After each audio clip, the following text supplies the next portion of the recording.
గడిచిన 10 ఏళ్లలో తలసరి ఆదాయంలో భారతదేశంలో నెంబర్ 1 చేసిండ్రు కేసీఆర్ గారు తెలంగాణ. మాకు అప్పజెప్పిపోయినాడు కిరణ్ కుమార్ రెడ్డి గారు తెలంగాణ అనే రాష్ట్రం 12వ స్థానంలో ఉండే తలసరి ఆదాయంలో. కానీ మేము దిగిపోయినాడు నెంబర్ 1 స్థానానికి తీసుకుపోయింది కేసీఆర్ ప్రభుత్వం కాదా? అట్లాగే ఆర్థికంగా రాష్ట్రాన్ని పరుగులు పెట్టించి దేశంలోనే అగ్రగామిగా తయారు చేసి బంగారు పల్లెంలో పెట్టి నీకు అధికారం అప్పచెప్తే 17 నెలల కాలంలోనే అస్తవ్యస్తం చేసింది నువ్వు కాదా? అస్తవ్యస్తం చేసినామని ఉత్తగానే అంటలేను నేను. ఒక్క చిన్న ఎగ్జాంపుల్ మీకు చెప్తా. స్టాంప్స్ అండ్ రిజిస్ట్రేషన్ 4 ప్రధానమైన ఆదాయ వనరులు ఉంటాయి ఒక రాష్ట్ర ప్రభుత్వానికి. సొంత పన్నుల రూపంలో వచ్చే ఆదాయం తీసుకుంటే 4 హెడ్స్ ఉంటాయి. ఒకటి స్టాంప్స్ అండ్ రిజిస్ట్రేషన్, అంటే మనం ఫ్లాట్ కొన్నప్పుడు కానీ ప్లాట్ కొన్నప్పుడు కానీ ల్యాండ్ కొన్నప్పుడు కానీ కడతాం కదా ప్రభుత్వానికి స్టాంప్ డ్యూటీ, అది.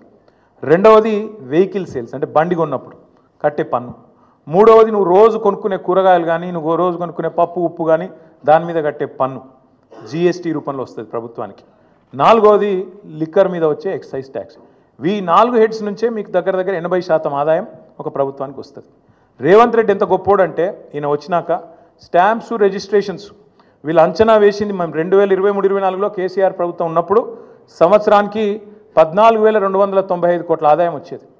వీళ్ళ ప్రభుత్వం వచ్చినాక వీళ్ళు ఏం చేసిండ్రు, మేము చాలా పెద్ద పోటుగాళ్ళం, రియల్ ఎస్టేట్ అంటేనే రేవంత్ రెడ్డి అంటేనే రియల్ ఎస్టేట్ అని చెప్పి 2024-25 సంవత్సరానికి గాను ఒక 4,000 కోట్లు ఎక్కువ వేసుకున్నారు. అంచనా ఎంత వేసిండ్రు అంటే 18,000 కోట్ల పైచిలకు ఆదాయం వస్తుంది రాష్ట్రానికి అని లెక్కలేసిండ్రు. కానీ ఎంత వచ్చింది ఎవరికైనా? 14,000 కోట్లు మాత్రమే వచ్చింది. గత సంవత్సరం కంటే తగ్గింది. ఎందుకు తగ్గింది మరి? ఎందుకంటే మీ తప్పుడు నిర్ణయాలు, మీ తప్పుడు ఆలోచనలు. హైడ్రా పేరుతోని మీరు చేసిన అరాచకం, పేదవాళ్ళ గుడిసెలు గులగొట్టి పేదవాళ్ళ కడుపుల మీద కొట్టి లేఅవుట్లకు బీభత్సం చేసి నువ్వు మీ అన్నదమ్ములు అడ్డమైన వసూళ్లు చేసి ఎక్కడ చెరువులు ఉంటే ఎక్కడ బఫర్ అని ఇక్కడ ఇదని అదని బిల్డర్లను బెదిరించి ముక్కు విండి వసూళ్లు చేసి పేదవాడి కడుపు మీద కొట్టి ఆఖరికి రాష్ట్రంలో ఇవాళ రియల్ ఎస్టేట్ పూర్తిగా పడిపోయే పరిస్థితి వచ్చిందంటే దానికి కారణం నీ అరాచకపు నిర్ణయాలు కాదా? ఇది వాస్తవం కాదా? స్వయంగా ప్రధానమంత్రి వచ్చి అన్నాడు ఆర్ఆర్ ట్యాక్స్ వసూలవుతుంది ఇక్కడ అని, రాహుల్ రేవంత్ ట్యాక్స్. ఇది వాస్తవం కాదా?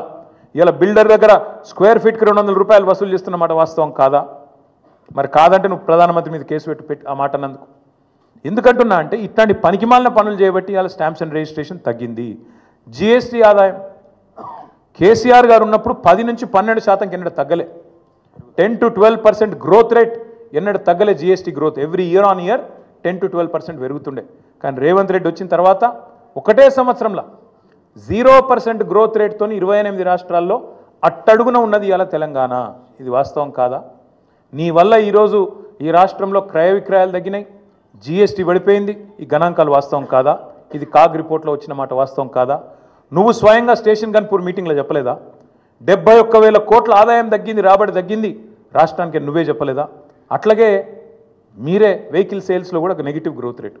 ఒక లిక్కర్ మాత్రం పెరిగింది, మిగతా అన్నీ తగ్గినాయి. వాస్తవం ఏంది? ఎందుకు జరుగుతున్నది ఇది? ఒక కుటుంబ పెద్ద నిజంగా మన ఇంట్లో సమస్య ఉంటే కూడా కడుపులో పెట్టుకుంటాడు, కాపాడుకుంటాడు, 4 గోడల మధ్యలో మాట్లాడుకుంటారు. కానీ బజార్లో పడి మా రాష్ట్రం దివాలా తీసింది, మా రాష్ట్రం సంకనాకిపోయింది, మా రాష్ట్రం పూర్తిగా ఎయిడ్స్ పేషెంటు క్యాన్సర్ పేషెంట్ అని ఎవడన్నా మాట్లాడతాడా? This is the intellectual bankruptcy of Congress party. That's why I said the state of Telangana is not bankrupt. The state of Telangana is not bankrupt. We are in the pink of health. It is the Congress that is intellectually bankrupt. It is Revanth Reddy who is morally bereft. అంతే తప్ప తెలంగాణకేం కాలే.